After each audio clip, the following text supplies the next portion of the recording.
Hey, board gamers, BJ from Board Game Gumbo here, back with another episode of Gumbo Live, the #1 Facebook Live talk show dedicated to board gaming. That's because, Steven, we're still the only Facebook Live talk show dedicated to board gaming. That's okay. We're still holding on to that manual. Hey, that's right. It's our last show of season 3, and what a way to end it. Our special guest tonight, the Podfather himself, Stephen Buonocore of Stronghold Games. I love that that name has legs. I mean, Tom Vassell hates the fact that they call me the Podfather. The Podfather. But thank you. Thank you so much, BJ, for having me on. I'm so excited to be here. You and I go back a little ways now, and it's been a great run. And I can't believe I wasn't on the last season, but I was on the first season. So too busy buying up companies all over the world. Yeah, you know, all that kind of stuff. Yes, absolutely. Gumbo Live, proud member of Punchboard Media. Check out other fine members like Draft Mechanic Podcast. You know those guys, Jake and Danielle Bach. Awesome have a guys. podcast about beer and board games and anything they can do to tie those two together. Punchboard Media, where we all bring something to the table. Hit me and Steven up on social media tonight at Twitter at Board Game Gumbo or on Facebook at facebook.com/Board Game Gumbo, and we'll be looking for your questions in the chat tonight. But let's get to our guest, Stephen Buonocore, who I will say is known for a lot of things, but probably best known for being the former #1 Crokinole champion of board gaming.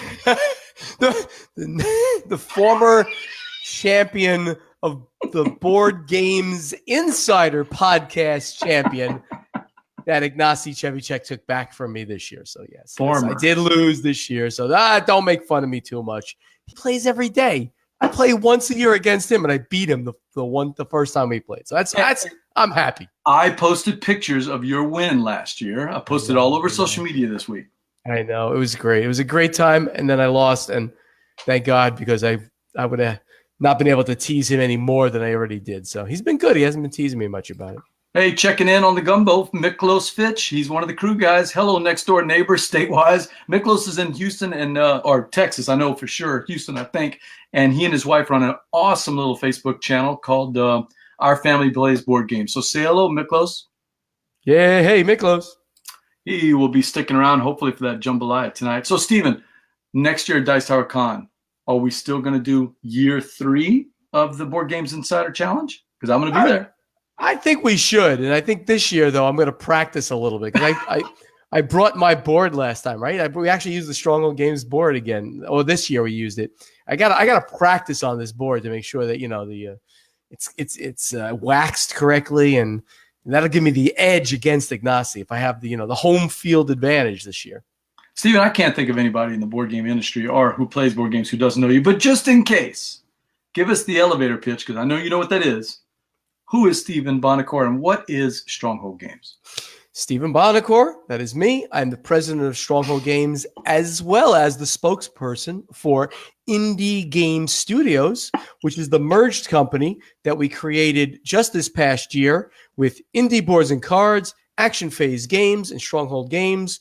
We are a merged company now, one of the largest hobby board game companies in the industry, and we are killing it for the hobby gamers out there, both in the smaller games market, which is what Indie Boards and Cards is noted for, kind of the quirkier games that Action Phase has done, and of course some of the bigger and heavier games, lots of Euro games that Stronghold Games is known for. And the fans out there have been really supporting us, and we're going to be continuing to bring great games to the market for many years to come. Yeah, and speaking of that, not only have you guys combined the company, but I see some synergy where that Stronghold Games line can become even more of a type of a brand, where Action Phase does one thing and Indie Games does another thing, Indie Boards and Cards does another thing. Is that kind of the way that you guys are seeing it, you and Travis? Yeah, absolutely. I mean, we're going to grow the company in many, many ways. One part is going to become some brand differentiation. Stronghold has done most of its games with European partners, and that's going to continue. We're going to continue to grow that for a while. More partnerships, better increasing the partnerships that we have across the world. Indie Boards and Cards picks nice, tight, small titles, and they do great jobs with that. Each of us are going to pick that kind of or grow that area of the market that we do best. And Stronghold is going to be getting into some Kickstarters, which is something we haven't done in the past at all. But now, because of Indie Boards and Cards and their amazing success in the Kickstarter realm, we're going to be able to take selected projects, not most games that we do, because we do like 24 per year. That's what we did this past year, 23, I believe it was. We're going to take select projects that we do, and we're going to bring them out to Kickstarter. In fact, the first game, late January, is going to be Aftershock by Alan Moon. An Alan Moon, Bobby West game that we're going to be doing on Kickstarter in late January. Stronghold Games doing a Kickstarter project. Under the auspices of Indie Boards and Cards, because they know how to do them well. And they've done 40-something successful Kickstarter games. So this is not something that they're novices at. We'll do it right, the right stretch goals, the right add-ons. It's going to be a good thing for everybody. Artwork's already done, so we're just putting the final tweaks on the project, and that you'll see in late January. That's a little bit of not a scoop because we've talked about it already, but we haven't talked about when that project's going to launch, but it'll launch in late January. Aftershock. Yeah, now the only one I can ever think that you did, and maybe I'm wrong, there was a space game that you did. We did Space Cadets Away Missions. Right. It's the only one we did. It was in the Space Cadets line. That was in 2012, I think. Wow. I think it was. Maybe it's 2013. But yeah, around that area. Successful. Did well. It's just not something that you need manpower. You need manpower. You know how to lay out the project. It's a big to do any Kickstarter project. It's not something the way that I have wanted to run games, but once we merged the companies, it became feasible to do so. Kickstarter, a lot of pros and cons. Give away a lot of money, but the fact is a lot of marketing potential in a Kickstarter. When you think about it, when the second largest company in the industry, CMON, not only started their company on that, grew their company on that, it obviously is not something that is just small companies do it anymore. Bigger companies can do it. As long as you're using it correctly, successfully, it's a way of marketing the products, getting out more interesting products for gamers. So we're happy to be there on select projects going forward. Steve O'Rourke checking in says, hello, BJ and Steven. Looking forward to a great show to cap the season of Gumbo Live. That's right, our 59th episode and our last of the season. Hey, Miklos says he met you. Steve may not remember me. He was on with him for the Spiel podcast holiday party recording last week. Oh, that was Miklos. Yeah, that was Miklos. Yeah. So yeah, I had a really great recording that I couldn't stay for long because I was just getting over my illness. It was on Saturday night or Sunday night. Was this at PAX U? No, 3 days ago. Oh, okay. Here, on Saturday night, right? I had just gotten back. And the Spiel guys, Steve Conway and now Doug Richardson, and they had this holiday party, and they do it every year, and they invite me every year.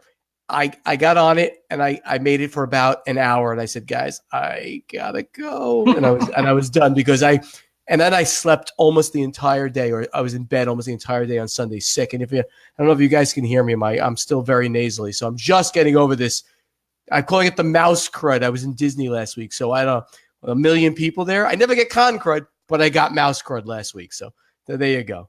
Thanks, never get con crud, but you've switched your shirts to action wear shirts. They're a coincidence. I don't know if that's well. You know that not getting con crud is not true because you helped me out 1 year so well because it was at Dice Tower Con. It was the worst con crud I got during the show. I must have brought it there. I didn't get it during the show. I must have actually brought it there. And I got sick for like 24 hours, and you helped me out a lot. And I thank you still for that. But again, yeah, on this actionware. So I'm getting a lot of this mileage on on Twitter and stuff. As I travel to and from a convention, I'll wear shirts like this. I won't wear the normal polo shirts that I wear, the professional looking. But I'll wear these interesting, I'm just calling it hashtag Stronghold Games actionwear, just to be kind of silly. And I told my director of administration, I want a new actionwear shirt for every convention I go to now because I've been getting for $15. I'm getting all this marketing on it because people are talking about it on Twitter, oh, look at Buonocore, look at this new shirt. So hey, what the heck? We'll be wearing these shirts often. Hey, Stephen, Dan Cheston is from the Gateway Filler Games group over there on Facebook, and he says, hey, he's wondering what are the odds of Terraforming Mars getting the legacy treatment. I had Rob Davio on this. I wish I'd thought of that. Terraforming Mars, the legacy game. So Should I give you a scoop? I don't know that I've ever mentioned it anywhere. Have I? Oh, wow. A scoop right here on the go. I've hinted at it in a little ways that there are a bunch of like major projects in the Terraforming Mars universe. Because I've talked about the fact that there were six expansions, right? Planned expansions. I mentioned that already. That number may or may not be exactly true. We're not sure yet. I've hinted at that there were other things in the works that are big, but Terraforming Mars Legacy is 100% being worked on. Wow! Now, I can't guarantee a date that this would actually happen. Best guess it would be a 2020 or 2021 event. But it is absolutely something that the Fricks brothers, that's the Swedish design team, they are working on that game. So I'm hoping that we see something. Dan and Steven. Sorry. How do you like that? Steven dropping the big news. A potential. Oh, that's it. Drop the mic. Wow. A potential legacy game in the Terraforming Mars. And he is. You made somebody really excited, Steven. Woo! There you go. Thank you, Dan. And speaking of excited, I got to give you a kudos and a congratulations. Tom Bassel said it couldn't be done. He said you would never last more than 10 episodes. That's right. You heard that before, right? Yes. That was his quote when I told him that I was starting a podcast with Ignacy Chevicek of Portal Games. I said I want a petition to be on the Dice Tower. He says, first thing he said to me, "You're not going to last 10 episodes." I'm like, what? I'm like, and then he said, "Well, you have to have at least 10 episodes to be on, to be considered." And I said, "Yeah, okay, well, maybe take it and you'll see if it's good." And I think it was good. And I think we do a good show, something we give back. So anybody out there who wants another good podcast, Board Games Insider with Stephen Buonocore, the president of Stronghold Games, and Ignacy Chevicek, the president of Portal Games. It's a 30, 40-minute show, bi-weekly. We try to do it every week, but we don't. Bi-weekly show. And we come in and out, very pithy. We get to the point. We talk about industry news. We talk about what's happening in the companies, and we make sure that we talk about the questions from our Board Game Guild, Board Game Geek Guild. We take questions from there. So I hope you guys would like to listen to some of this. It's a very good. I think it's a very good podcast. They're giving something back to the fans. I listen to it all the time, and thank you, our sir. buddy Patrick Hillier says Nuke on Mars. He's excited about it. Excellent. I'm glad he's liking it. Patrick Hillier, awesome dude. Hey, Miklos, he says, just need more corporations to TR and a few more Prelude cards. Hey, stick around. We're going to be talking about one of the expansions in a little bit. But before I get to the expansions of Terraforming Mars, I got one more question for you. PAX Unplugged. Everybody is raving about the crowds this year. What say you, Podfather? PAX Unplugged, on the way up, staying the same, or on the way down? Well, okay, so PAX Unplugged, I was not there the year before, the inaugural year. I sent my cardboard. I saw pictures of you everywhere. My cardboard cutout was there. He was all over the place. It was very funny. I had to be at BGG Con, which was at the same exact time. So I went there, and the cardboard cutout went to PAX Unplugged. But this time, different weekends, I went there. I cannot tell you how positive the experience was for me at PAX Unplugged. Very good convention. I have not seen the stats on how many people were there or anything like that, so I can't give it to you. But it felt quite big. Let's put it in the 20,000 to 25,000 range. It wasn't Gen Con size, but it was Origins or more size. Let's put it at that. But the buzz, the excitement, the energy, the number of people in the exhibit hall was great. The layout was great. Highly recommend it for people in the Northeast to show up and go to PAX Unplugged. It was a very, very good show. PAX Unplugged. I'm hearing rumors that it was close to 35,000, 33,000. Did it feel like there was that many people? I don't think it was that big. Everybody was throwing numbers out. You have to remember that people give different types of numbers for shows. There's unique attendees. There's turnstile attendees. I've heard that PAX doesn't put out the numbers the same way. I don't have a number. I don't know a number. I could only take a guess at a number. My best guess would be closer to the 25,000 range, but I'm completely guessing. There were long lines to get in, but there were security protocols in place. They were doing metal detectors and things like that, which are good idea in the current environment that we're living in. So highly recommend the show. All the tables were full. That I know. The tables are full in the booth. The tables are full in the open gaming area. It's a great convention because there's a great downtown. It's Philadelphia. You're in Center City, so there's so many places to go after the show and go eat and things like that. So highly recommend it. I liked it. Didn't like being back in Philadelphia in December, but hey, Chilly I can Philly. deal with it. Chilly Philly. Yeah. Some people might call it Filthy Delphia. I don't say negative things like that. Chilly Philly. It was a little cold. You're not in the Northeast anymore. You're in Florida. I know. I'm in Florida, man. I don't want to be, in the cold anymore. Hey, speaking of that, Bradley, who has done some Envoy demoing for you in the past, he's checking in and says, is Terraforming Mars the most expanded game Stronghold has ever done? I'm thinking Among the Stars might be the one that you've done the most expansions, but I'm not sure. No. Terraforming Mars would definitely be the most expanded game now with 4 coming 5. We'll talk about that later in the show. I'm hoping for another expansion to Nations the Dice game. He got Unrest and loves it. Oh, that's good to know. There is no other Nations of Dice game expansions in the works. That expansion's been out of print forever. We just got a few back, and again, they were sold out. So we're going to get more of those in. It's been doing very well, so we'll see. I mean, I would like to see some more cards for Nations of Dice game as well. It's a nice number 2. Still, I said I'd like to see it. I did not say it's in progress. There's a difference. Steve O'Rourke says, agreed on PAX Unplugged. Remarkable about how it could feel both big yet comfortable at the same time. And that sounds like you. Yeah, it really was. Great show. BJ Morgan Gumbo, I've got my guest, Stephen Buonocore, the Podfather himself from Stronghold Games.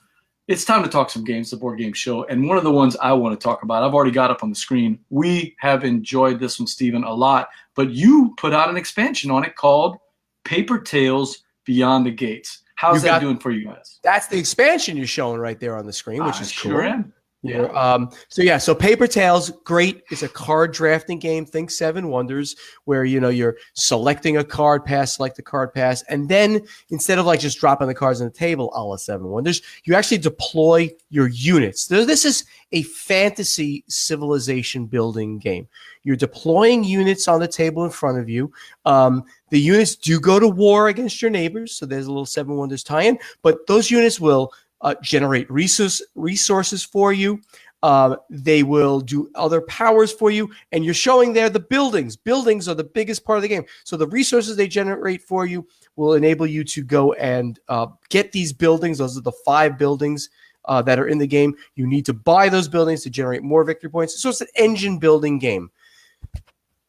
Excuse me. So it's a really great game for those who like card drafting, who like an engine building game, and in a really short time frame too.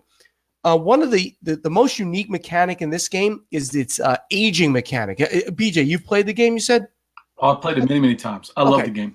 Yeah, so that aging mechanic, isn't that cool? So not only do you deploy units after a turn, and it's a 4-turn game. You're playing in 4 centuries, basically. This fantasy kingdom that you're building.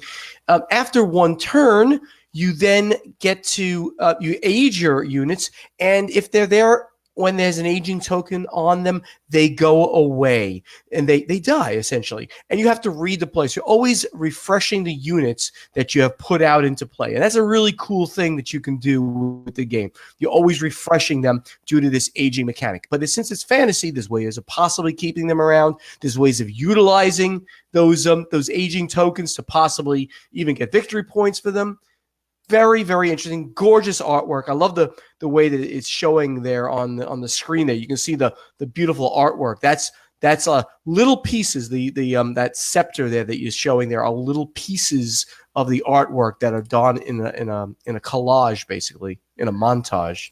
Yeah, I think the theme comes through with the way the artwork comes out. It's different from Seven Wonders from that aspect. It's got a little bit more of a theme to it, and especially the way the artwork shows. It's almost like Well, paper tails. It's like cardboard cutouts of all these fantasy images that are happening, almost as if you're creating this tale for yourself on your tableau. That's a really good way of putting it. What do we get out of the Beyond the Gates expansion? Great question. Not only so the base game goes 2 to 5 players and has what I was saying, all of the basic units and the card drafting and the buildings. Now with the expansion, you go from 1 to 7 players. So you're going to add the high player counts up to 7 players, and then the 1 player mode is really interesting. You don't play the game the same way. You play against a special deck of cards called the Lich King. And the Lich King's deck is completely different, and you've got to defeat the Lich King to win in the solo mode. You also get more units in the game. So the number of units is a little limited in the original game. Now you get more units, and you get more buildings. And buildings are the core of the entire game. And the randomness, the versatility of those buildings are going to really make the game heavily replayable as you go forward. And look at Brad. He's like almost saying exactly what I was saying right there. The random buildings from the expansion may be my favorite aspect, Bradley says. Really adds variability to the strategy. I love you, Brad. You're doing great. Verla, who's also on that Gateways group, she says, I've only recently caught wind of Paper Tales, and I'm curious. Glad you're talking about it. See, Stephen, we're working on the sales for you right here. You absolutely are. Absolutely. Paper Tales Beyond the Gates. It's out in stores right now, right? It is. It's street dated in early October, so both Paper Tales and Paper Tales Beyond the Gates are available. And the promo cards for Paper Tales, the Relic Foil promo pack, is available at strongholdgames.com if you want to order it from us. Awesome. I got another game to talk to you about there, Stephen. So Stephen Buonocore here on Gumbo Live from Stronghold Games, and he's got a game out there that I want to talk about, one that we have not seen in a long time. Tell us about Kanban. It's the new Drivers Edition. That's right. So Kanban, the Drivers Edition. So we released Kanban in 2012. Big, heavy Euro by Vital Lacerda, one of the great designers in the industry. We released it. We had 2 printings of it. Did very well, but it went out of print for a little while. We brought it back now in a new edition. It has only a couple of changes in the game. The biggest change we made changes to the components. So the cars in the game, which were all a very generic car-like shape for the convertible and the SUV and the economy car, they all had the same looking shape in different colors. Now the cars in the game actually look like that. You see a convertible, you see a sports car, you see an SUV. They look really cool. So that's the cool thing. There's a 2-sided game board now, but the other side is simply for the beginners, because they can see, focus in on the things in the game that make sense. It's a very busy game board. And there's a tweak in the nice Sandra rules. You can download those on Board Game Geek. It's just a tweak to the rules. So the really only material change in the game from the original are those cars. And we'll have those the component upgrade cars on the website during the first quarter. But Sandra's not going anywhere. Sandra's not going anywhere. But Kanban, just to talk a little bit more about the game itself, Kanban is a heavy Euro game about running a automobile factory. The name Kanban, by the way, is a process management system created in the 90s by Toyota and Honda that made them the great car companies that they were during that time frame, and has now been adopted by American automotive manufacturers and automotive manufacturers around the world. It's called just-in-time process management. Parts come in, they get brought to the cars. It makes things more efficient when you can do it in a Kanban fashion, in a process project management kind of fashion. Vital Lacerda, genius designer, created a Euro game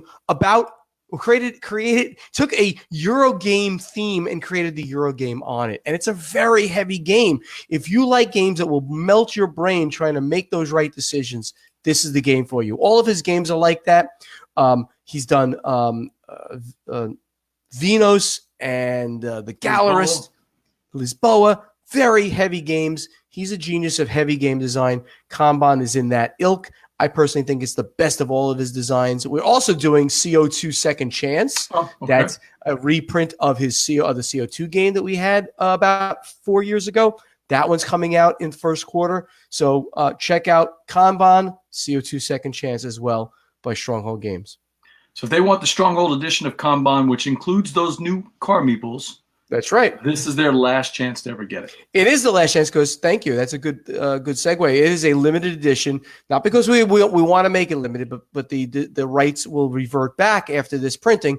So we did a one and done printing. If you want this as it is, this edition, you have to order it now, either from your friendly local game store, your friendly online game store, or from Stronghold Games. BJ from Board Game Gumbo here on Gumbo Live. I got my guest Stephen Buonocore. Speaking of great designers, you've got another one lined up for your Great Designer series. One that, I mean, is got to be in the top 5 of all designers. Martin Wallace has a new game for you, Auztralia. Tell us about that one. Yeah, Auztralia. So Martin and I go way back. We've been friends for a long time in the industry, but we've never had an opportunity to work together. I've been trying for various things, but he had his own company for a while. And Martin's a very busy guy, and he works for lots of large companies. So he did this game, Auztralia, with a small company out in New Zealand. And Martin lives in Australia now, and he's working with a New Zealand company, Shill Mill Games. And they did a Kickstarter on the game, but as smaller companies need some guidance and things. We helped them out with the fulfillment only. They ran the Kickstarter themselves, did very successfully. Excuse me. We helped out with the fulfillment, and then we got the worldwide English rights. So the game that you'll get from us is 100% like the Kickstarter game. There's a little mini Cthulhu that doesn't come in this box, but we have it on the website if you want to upgrade with this little Cthulhu to add to the game. Not necessary. It's just an upgraded component piece. In Australia, it is a thematic segue from his game, A Study in Emerald, that he did about 3 years ago. And he had 2 editions of it, the first and then the second edition that he did last year. Study in Emerald, the old ones are rising in Victorian England, the late 1800s, and you have to put them down. You're either part of the Loyalists or the Reformists. The Loyalists are trying to help Cthulhu and friends, and the Reformists are trying to stop them. So thematically tied to that, now after they've been defeated in England, now they moved over established themselves down under in Australia, and now you must defeat them there. But the game is very, very different in every other regard. You have, in true Martin Wallace fashion, you have resource management. You've got to build railways. You're building cities. You're building ports. And you're developing the country of Australia in the 1930s now. But as you're doing that, all of a sudden, Cthulhu and friends are rising up in the outback. So you must stop them. So there's a semi-cooperative element in the game. But really what happens is either one player is going to win the game or the game system, Cthulhu and friends, is going to win the game. So you must fight them back. It's a waro. So there's a war game element to it. You have to build some warring units to actually fight back Cthulhu and all of the other old ones in the game as you do that. So that's Auztralia by Martin Wallace. Chris James checking in. He says, saw Australia at BGG Con, looked great. He didn't notice, and I never noticed it either, in those binoculars, and I got a solo shot on there, you can actually see the hint of Cthulhu inside the binoculars. Yes, Cthulhu is in those binoculars, and you can see it looks like from the pictures there, that it is a war game where you're going to war. Well, you are doing warring, but it's one portion of the game, probably 25% of the game. Really, you've got to mine your resources, get them together, build up Australia, but fight back cooperatively, fight back the old ones, or else you will all collectively lose the game. Verla says, hey, Australia is on my list to check out, and Bradley's already got a copy, and we're going to be playing it tomorrow night at Gumbo Game Night. I can't wait. Bradley's very intuitive. He's also notices that on the binoculars, you can't see it in this picture, there's a spot varnish on them, so it pops the binoculars out. So when on the box cover to make them look really, really cool. And that is Australia, and that is available in retail right now. That is available right now. BJ from Board Game Gumbo, I've got my guest here, Stephen Buonocore of Stronghold Games, and we're talking some of the spiciest games that Stronghold Games coming out, and one of the ones that I know people are looking forward to, the 4th expansion, I think, now for Terraforming Mars? That's correct.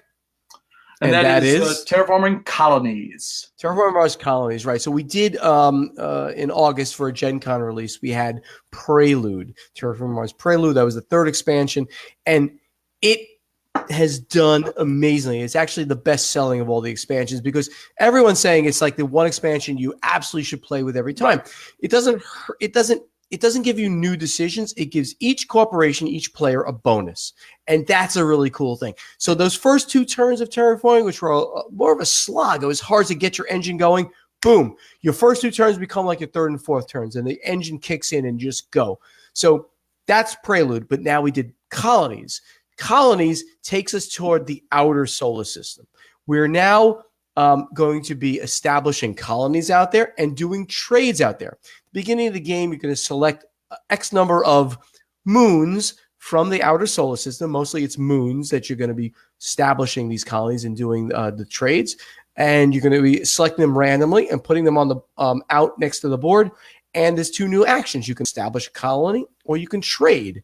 There's going to be more player interaction because when you trade with an established colony, the other player is going to get some benefit out of it as well. So extra player interaction. Nice. And the entire premise of this is that you're going to be getting more resources from those colonies. What do you need the resources for? Of course, to do all the stuff that is terraforming Mars itself. The game continues to be about terraforming Mars itself, but by doing little other things in the various other portions of the solar system. So that's Terraforming Colonies, also available. That street dated at the end of November and now available worldwide. And that is not the last expansion, you're telling me, right? Come on. And now I give you true new knowledge that has not been announced anyplace else. How's that? A scoop for the gumbo. I love it. Oh, yeah. Scoop for the gumbo. So the 5th expansion is going to be called Terraforming Mars Turmoil. Yeah, it might change, but I'm 99% sure, 99.9 I'm going to go with. I like it. That's the name because I love the name. Terraforming Mars Turmoil. And you know, whenever human beings get together to do like, I don't know, anything, we get along. Kumbaya, right? Yeah, kumbaya. Everything's wonderful. Everything's great, right? Nothing is ever great when human beings get together to do something, even as epic and as important as, you know, terraforming a new world. Well, on Mars, there's going to be turmoil. There's going to be various things that are going to happen. Events are going to occur over the course of the game, and that's what turmoil is going to be about. So the conflict that will occur when human beings do these things together, no matter how good and how grand they're trying to do, those things will now have effects, some positive, some negative, on the game itself. So that's what it's going to be about. Look for Terra, and I can't give you too much more information because A, I don't know it. I'm going to be playing the prototype over the holidays myself. 2 people will be playing the prototype, myself and Paul? I can't say. No, Paul won't be playing it because I won't see Paul in the holidays. Someone else, 2 game groups. Actually, several game groups will be playing. The Gumbo crew? No. They will all be internal to Stronghold and indie boards and cards. One slightly external group. But we'll be playing it. Maybe we'll leak a little bit. How's that? The secret cabal? So no, not even those guys. Not even those guys. Not even them. But we'll leak a little bit of information as we do that over the holidays. But look for this late in 2019. It probably won't even be a Gen Con release. Look at this as a most likely an Essen release, so a 4th quarter release worldwide for Stronghold Games. Terraforming Mars Turmoil. Jesse said he's checking in. He's just here for the comments. But Jambalaya, who I know you've met before, says, I love him. He's awesome. I'm here because Buonocore is hardcore. Yeah, but what you don't know, Jambalaya, is that Steven gave us an even better scoop at the start of the show, Steven. A possibility of yet another expansion to Terraforming Mars. Come on, give it to us again. I love hearing it. Say it again? Yes. One more time. I didn't say expansion. I said new game. Legacy. Right? Legacy. Right? Legacy will not be an expansion, my friend. Oh, so it'll be a new Terraforming Mars Legacy. If it comes to fruition, that's not a promise. The turmoil is a promise. That's happening. The Terraforming Legacy is a 90% happening. It's probably closer to 95%. But we have to work on the timing. But Terraforming Legacy probably a 2020 or 2021 event. I'm very excited about it because I love the legacy comment. I love the legacy concepts. I love what Rob Dalvio created in his original Risk Legacy, right. and he's continued it with Pandemic Legacy, which are the iconic ones of the industry. I'd love to add Terraforming Mars Legacy to that. Well, let me tell you, between Machikoro Legacy and Terraforming Mars Legacy, you could probably guess the one I'm more excited about.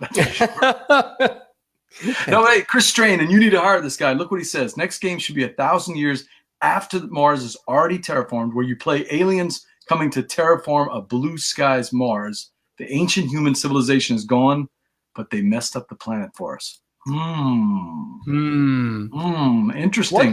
One thing I'll say about Terraforming Mars, which is this is an axiom about everything Terraforming Mars that will ever happen, is that Terraforming Mars is set in real science as we can project it. So people have said like, oh, why don't we have, that we fighting aliens on Mars? That's never going to happen. I can categorically say that us and the Fricks brothers who own this IP and they love it and they cherish it and they should, because God, it's doing so well.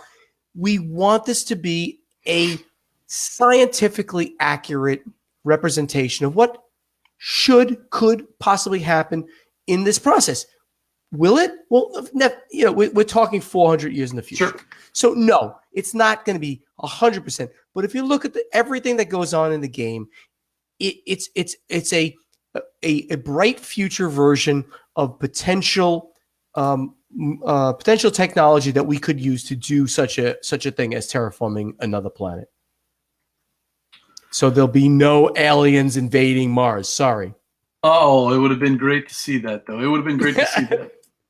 BJ from Board Game Gumbo here, Gumbo Live. I've got my guest, Stephen Buonocore, and what I wanted to talk about, I don't have a picture of it, and I apologize, Stephen, but Forum Trajanum, that's the new Stefan Feld game I think that you've got coming out. Isn't that right?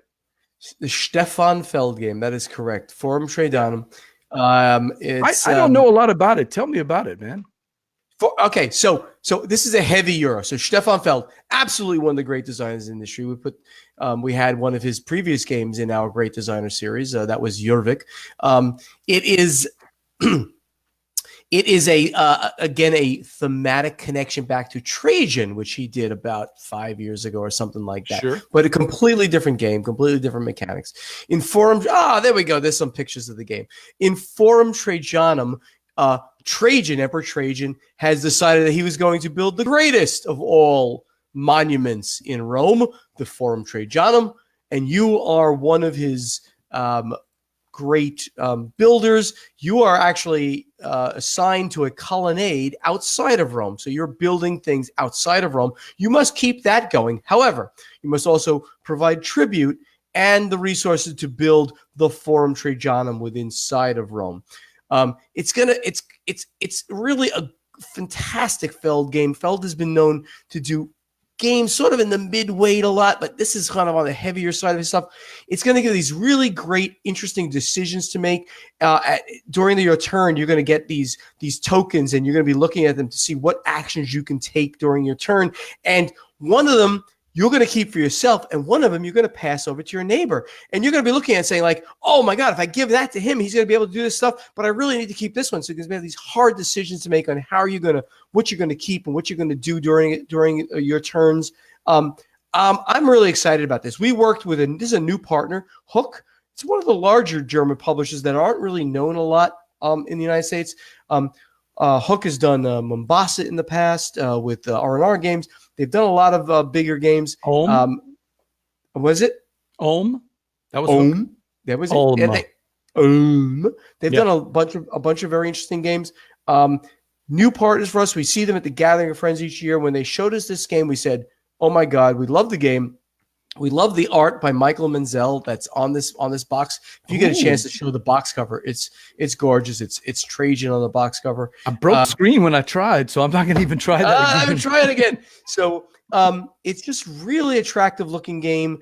And we developed this game. I had Paul and KO, who you mentioned before, do development with Hook on this game for like 9 months. And finally, the game has come to fruition. We're excited about doing this. So far, I mean, we got a bunch of copies out. We had some shipped over early on to get them out to some reviewers, some of the big heavy game reviewers, and they have loved it so far. Man vs. Meeple put it in their top 2, I think. Ooh. I think it was number 2 of the year. So people have been loving it. The people have seen the game. This game street dates end of January. They're in the warehouse already, so we know we're going to hit the date. So look for Forum Trajanum, late January release by Stronghold Games, Stefan Feld, and Michael Menzel art. Berla says, loving the looks of that game. Castles of Burgundy and Carpe Diem are high on her list, but finally a Feld with good artwork. Kudos, Stephen, because that's what we need. Stefan Feld game with good artwork. Excellent. I love the fact that she likes it. BJ Morgan Gumbo got my guest here, Stephen Buonocore of Stronghold Games, and there's one more game I want to talk to you about, Stephen, and it's a game, if we can fit in another one, I'll try to do that, but it's a game. I got to try her previous game that you released, Noria. We actually talked about it here on the show in season 1, but I have not played The Boldest. I tried my best at BGG Con, but man, that game stayed checked out of the library the entire weekend. We had a couple of copies in there, and it was big. And we weren't even demoing it because we didn't even have any copies in the booth to sell, so we didn't demo it. So Sophia Wagner. Maybe it was on the Hype Games table. Is that what it was? I know I saw it out there. Okay. Yeah, it was. We didn't have it in the booth itself because we had no games to sell. It was still on the boat at the time. So The Boldest. So that's Sophia Wagner, who last year or earlier this year actually. We released Noria with her. Now, Noria was her first design. It was a design that she did as part of the Spiel des Jahres Fellowship that she won in 2015. Right. And it was wheel building where you're building the city of Noria, and you're gaining these tokens that you put on your wheel, and you have to align your wheel to take the actions. Very innovative mechanics, very interesting. It did very well for us earlier this year. Sorry, my cold still comes back. So in The Boldest, very, very different game. And Chris Strain is saying the art looks really cool. The art, let me talk about that first. The art is by Max Prentice, who is not known in the board game industry, but he has done art online for various things, and it is really off the hook art. He's got over 100 unique pieces of art in this game. Let me talk about the game mechanics a little bit. In The Boldest, you are going out. The king has called you to help save the realm because there are these creatures that are attacking from inside the surrounding areas, the surrounding forests. So he's looking for the greatest champion to help out. So it is sort of in a sci-fi fantasy world because there is some tech in it. You can see by kind of some of the artwork. But there are kingdoms involved, so it is fantasy as well. You go out, you put together the greatest team of heroes to go out under your command to fight against the creatures out there. It is not a cooperative game. It's going to be the one person who's going to become the champion by putting together the greatest teams of people to go out and fight against the creatures. And that is how it is played via card play, via seeing who the greatest ones are out there. And you go out and fight, and that is The Boldest, Become the Boldest by Sophia Wagner. What's the play count on that one? Is it 4 players, 5 players? It is a 2 to 4 player game. Oh, or is it maybe 2 to 5? I have it on my screen, and if you wait 1 second, I will bring it back up. I'm really intrigued by this one. I am really, but the Noria game was a brain melting experience. This one sounds right up my alley. I like what I'm hearing about The Boldest. Yeah. Did you find Noria to be very brain melting? I thought it was a kind of a middleweight, but you had to get past that initial curve. So I can see why. The game was surprisingly easy to learn. It was the decisions to be made to get the wheel to line up exactly the way you wanted to that just, I just kept going through, all the different ways that we're going to get it. No, it was actually easier to learn than I thought, surprisingly. Yeah. But it had a lot of juicy decisions in it. A lot of juicy decisions in Noria. The Boldest is a 2 to 5 player game, so you can get up to the nice size player counts there. If you take a look at he wanted it at PAX U, but I guess you guys didn't have it. No, we didn't. It's funny. It had like just gotten into the warehouse like that week, but the games had already shipped over. So I was like, I can't demo any more games than we're already doing. I highly recommend people who want to take a look at like what's going on here because it's really pretty in all of the pieces of the game. I mean, it depends on what you like in the game. Some people, they want the greatest gameplay possible. Some people want the greatest artwork possible. This is really doing a great job of putting together some amazing artwork with some nifty new mechanics. So if you like good looking games, this is going to be one for you, the boldest. BJ Board Game Gumbo, I've got my guest here, Stephen Buonocore of Stronghold Games. Ignacy is not here to tell us that we have to hurry up and end the podcast. So can we sneak in one more game? We can do one more. Yeah, what time? We've only been on for like 45 minutes. Yeah, what can we do? Good. I want to talk about a game that I have had a blast playing. And yes, Bradley, my brain may be the strongest, but look at that score over there. Look at that score that I got. Ganshan Clever, you've got the rights to it. Is that right? Stronghold's putting it out? What score did you get? I don't see the score on your picture here. Let's see. I don't see the bottom, so can't see what's your score. Okay, I didn't win. I still broke 300. Oh, did you? Oh, Yeah. 300 is a huge score, dude. That's a great score. My wife and I had a good score there with Linda. My girlfriend will not stop playing this game since she got it here. She plays the app. She plays the physical game. She's like, 300 is a big score if you can hit that score. So so go ahead. I'm sorry. Yeah. So ganz schön clever, which means, that's pretty clever in German. German name, funky German name. Are you changing the name or are you keeping it? No, we're keeping the name. It's got the brand recognition of that. We did give it the subtitle. That's pretty clever, just because, in case an American looks at it, they never heard of it, they'll be like, ganz schön clever. Oh, that's pretty clever. And then they get it. So ganz schön clever, it was one of the nominations for the Kenner Spiel des Jahres, that's the Gamers Game of the Year in Germany, nominated for that award last year. The Mind, was it The Mind or The Mind won, right? Or was it right? Quack and Saber. The Mind won. Now I'm forgetting which now. one. Yeah, Quack and Saber. Whatever.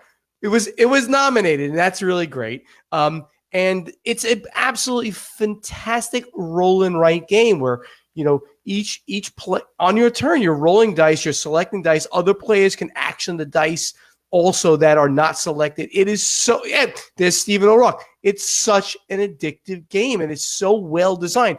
This guy, Wolfgang Warsch,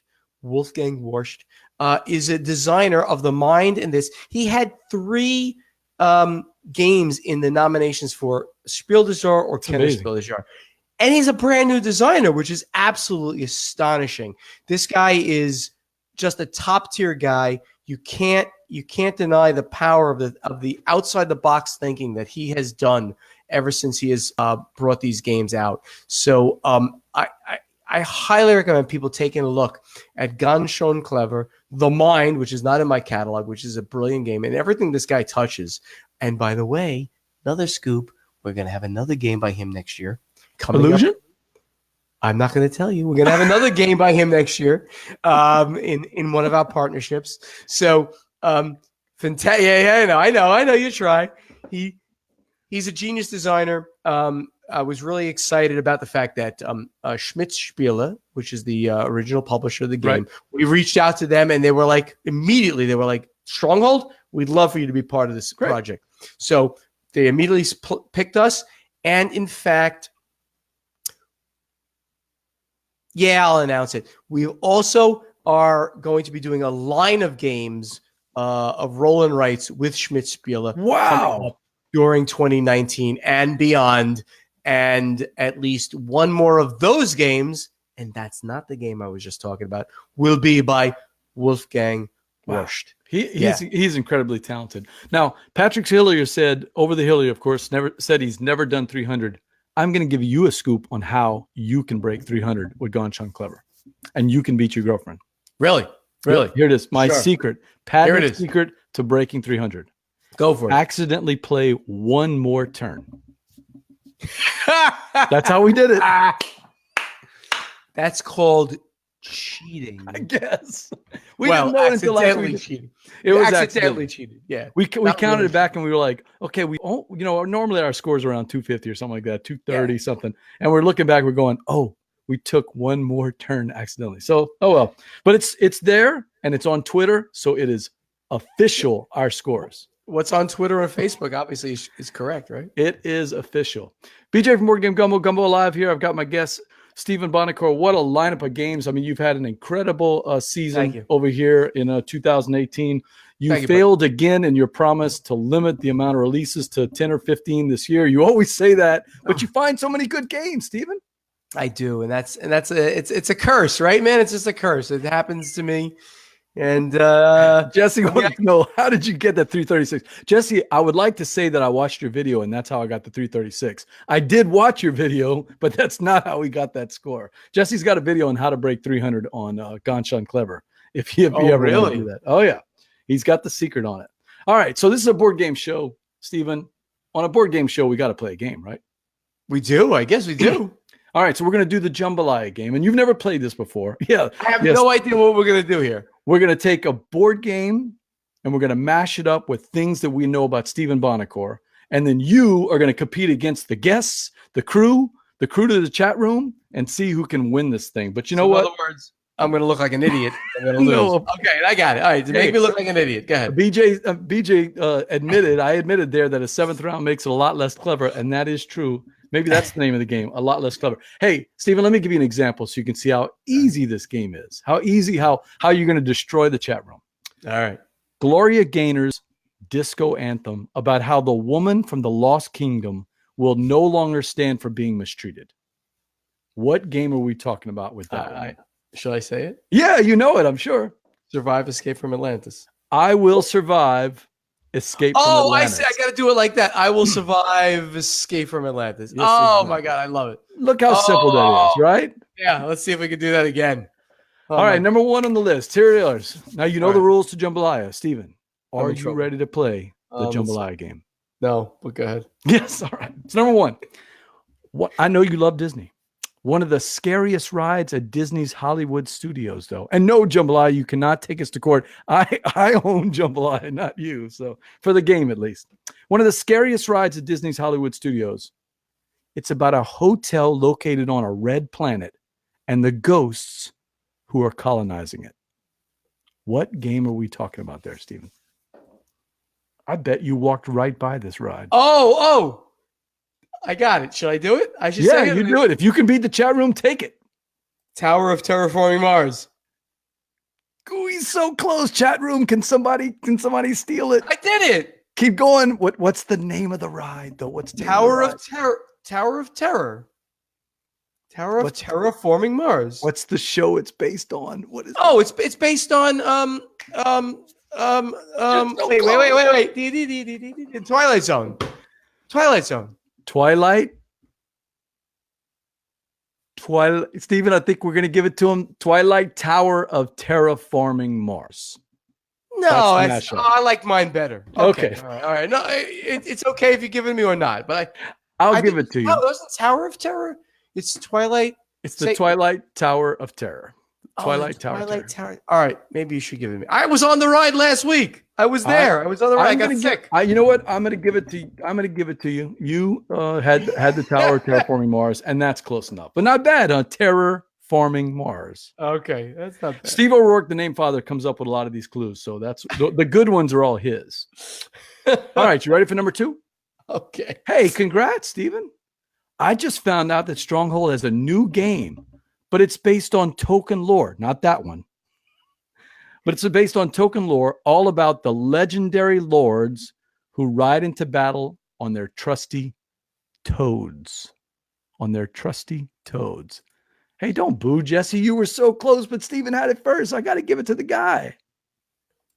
All right, so what game are we talking about? Stronghold is a new game based on token lore, all about the legendary lords who ride into battle on their trusty toads. Oh, he's got it. He thinks he knows it. I know my game. I don't know Tolkien, I assume you're saying. Yep. J.R.R. Tolkien. Lord Token. He's got legendary lords who ride into battle on their trusty toads. What's the name of the game that we're playing? Oh, I know it's Frog Riders, but I don't know. He's got the game. Chat room, he's got the game. Can somebody steal it? Frog Riders of Rohan? He's got it. I got it. Yes. Yes. Yes. Oh. I could see the wheels turning there, Steven. Dude, I'm a huge Tolkien. Oh, Bradley got it right before you, though. Oh, I would feel really crappy if I had. All right, give it to Bradley. He's a good guy. Bradley did get it. Bradley's got it. He checked on it. Steven is the judge, and the name father says he's got it. So, all right, number 3. Ready? And this is the pattern with some of these. All right. Oh my God. What if the Tour de France took a Parisian detour and visited this famous Bohemian cabaret? What game would that be called, Steven? Oh, he's got it. Chat, you have no chance on this. Steven's on it. Moulin Rouge. He's got it. Moulin Rouge. There we go. Yeah, I knew you would knock that one out. I knew you would knock that out. This is great. Jesse says the latency, they're a couple of seconds behind. That's why they're losing, Steven. No, it's because Buonocore is on it. That's why. Yeah. Buonocore's killing. No, it's latency. Trust me. You're right. Okay, here we go. You ready for one? Yeah. The rebel scum will not defeat this big beer, a favorite style of beer for the Podfather. What am I talking about? What game are we talking about? Is it a game also? It's a board game, and it's something else. It's a favorite style of beer for the Podfather. Those rebel scum will not defeat this big beer. What could we be talking about, Steven? Oh, Jay was in. Your buddy Jay, by the way. Jay Peak checking in. Hey, Jay. We know what you're doing. Thank you for editing that Board Games Insider, man. Appreciate you doing that. I don't know this. Rebel IPA is coming to mind, but that's not it. No. What's one of your favorite beers out there? Big beer. Big, meaty, big, tasty beer. Oh, I love my double IPAs, but I can't figure out what the hell's going on with this. Oh, Namefather had a good one. That's No Blue Moon. That's a good clue. That's No Blue Moon. No. The Rebel Scum. Rebel Scum. Oh, he's got it. What is He's got it. Bradley's got it. Imperial Stout. Oh. You love Imperial Stout. I know that. I do. I love all big styles, but yes, Imperial Salt. Chris Strain, I don't want to put any pressure on you, but Bradley's got 2, and Steven's got 2, and Chris Strain and Jesse have none. Bradley, you get another one right. It's it. You're dead to me. Let's try this one. All right. Freedom and Freeze. You know Freedom and Freeze. 2F Spiel, I know, right? Very well. He's a good friend of mine. So what's the name of his favorite undies? What board game are we talking about? Friedman Freeze's famous undies.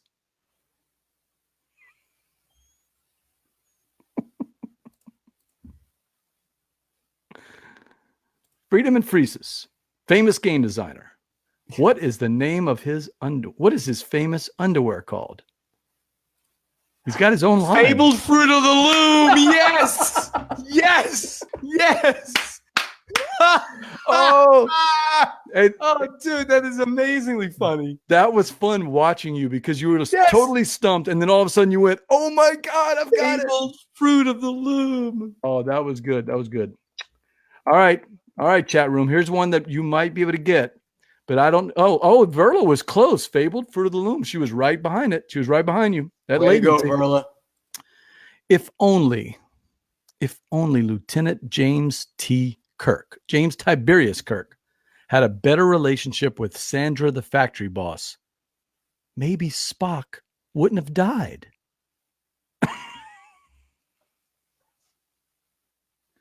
If only James T. Kirk had a better relationship with Sandra, the factory boss, maybe, just maybe, Spock would not have died. What game are we talking? Look at that shelf behind you, man. Isn't that a hint right there? Look at that big shelf. Spock's bust up there. That one that you talking about? That's the one. Marshall's got the game. Can he put it together? Yeah, I know that's the game. What's the name? What's the mashup, Marshall? You're so close, Marshall. The Wrath of Kanban. Oh, no, Marshall had it. I said it. You were right there. Marshall had it. I was reading him type it out just as you did. Not bad, though. That's a good clue. Wrath of Kanban. The Wrath of Kanban. Driver's edition, of course. Oh, of course. Yeah.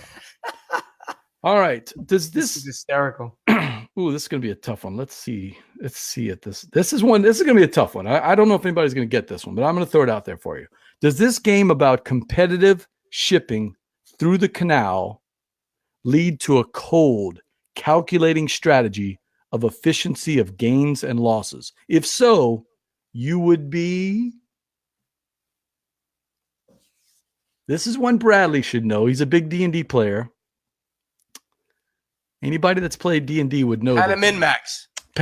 That's it. Panamin-Max. Yeah, he's got it. Yeah, you're a D&D player. Yeah, you're a big RPG guy. You're a big RPG I was, yeah, man. I got to get back into a D&D game.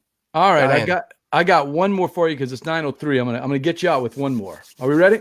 Last one. Dying. Last one. Man, Steven's got a nice lead. Can Bradley tie him with this one right here? This game is about a singer I think you and I both like. A singer who did it his way when he built beautiful window panels out of glass. He did it his way. Building those beautiful windows out of glass.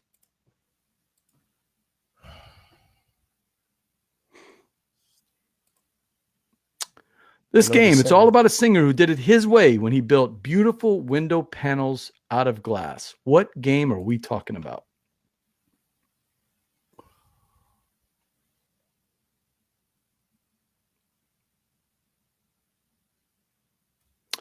Bradley says Frank Sagrada. Oh, Close. That's a good one. Close. Not the one, though. Not the one. That's pretty good, man. I know it's obviously Sinatra, but I can't. That's a tough one. Strange system. Oh, Verla's got it. The Azul stained glass of Frank Sinatra. That's a great one. All right, we got to go one last one. All right, one more. It's called lanyap, right? It's a Cajun word. We're going to go with one more for you. This is a great thing. I love this. Who wouldn't love playing this Stronghold release? It's a railroad building and delivery game. And here's the theme song. S-A-T-U-R-D-A-Y. Night. S-A-T-U-R-D-A-Y. Night. S-A-T-U-R-D-A-Y. Night. S-A-T-U-R-D-A-Y. Night. You and I are close to the same age, so this is from our youth. What game are we talking about? Oh, Bradley. Bay rollers. The Steam Bay rollers. He's so close. Steven's on it. Steam Bay roll. Name Father. He likes your Fruit of the Loom one there. Bay rollers. Yeah, Verla, that's what I figured. I figured people would see that Sinatra thing, so. S-A-T-U-R-D-A-Y. Night. Steam Bay City Rollers. Steam Bay City Rollers. No? Close. Steam Rollers. I'll give it to you, though. It's the Bay City Steamrollers. Bay City Steamrollers. Nicely done. Hey, chat room, Steven's got the win tonight. That's 1, 2, 3, 4, 5. Big winner. Nicely. That was hard, but really good, man. Who you did all those? So the name Father, Stephen O'Rourke, he puts together 99% of them. I kind of flesh out. I had a few of them here tonight. I know you a little better than Stephen does, so I was able to punch in a couple of things like the Imperial Stout and a couple of other ones there. That was great. You did a really good job. All right, board gamers, that's it for another episode of Gumbo Live. I want to thank my guests. He always brings it every time we have him on the show. Stephen Buonocore of Stronghold Games. How can they reach you if they need to get in touch with you? I know you're hard to find. No, yeah, I'm hard to find. But anytime you want to find Stephen Buonocore, Stronghold Games, first of all, strongholdgames.com. Check out our website. Right on the front page there, we keep our release schedule right there, up there for you at all times, so that you know what's coming out. Follow us on Twitter. That's at Stronghold Games. We're very interactive. You talk to me when you're on Twitter, not to some random person. Facebook page. We're constantly posting things up there. And, of course, please try to listen to Board Games Insider. After you listen to the Gumbo, listen to Board Games Insider. we demystify the industry for you. We talk about the news of the industry and we comment on it. Ignacy Chevicek and I, we go through what's happening in the companies and we take questions from the people who listen to us, which are posted on the Board Game Geek Guild for Board Games Insider. Yeah, and I listen to it every time it comes out, Stephen. I love that show. Thank you so much. I appreciate it. Thank you for having me on the show, man. This has been great. We got to do this more often. We will. I mean, don't tell anybody I said this. Don't tell Tom Vassell, especially. This is the most fun time I have doing a podcast. And I do a lot of them. So this is a really fun time. Thank you so much. I appreciate it. Make sure to like our Facebook page, facebook.com/BoardGameGumbo. It helps us get the word out about all of our upcoming guests and shows. This is a wrap for season 3. Next season, we got your buddy Mandy Hutchinson. We got Jambalaya coming on. We got Chris Ray from the Opinionated Gamers and special guests. And you have a special message for them, I think. Christina and Rob from Blue Peg, Pink Peg are coming in next one. There it is. I am BJ from Board Game Gumbo. I'm so awesome to have Stephen Buonocore on here. And until next time, laissez le bon temps rouler.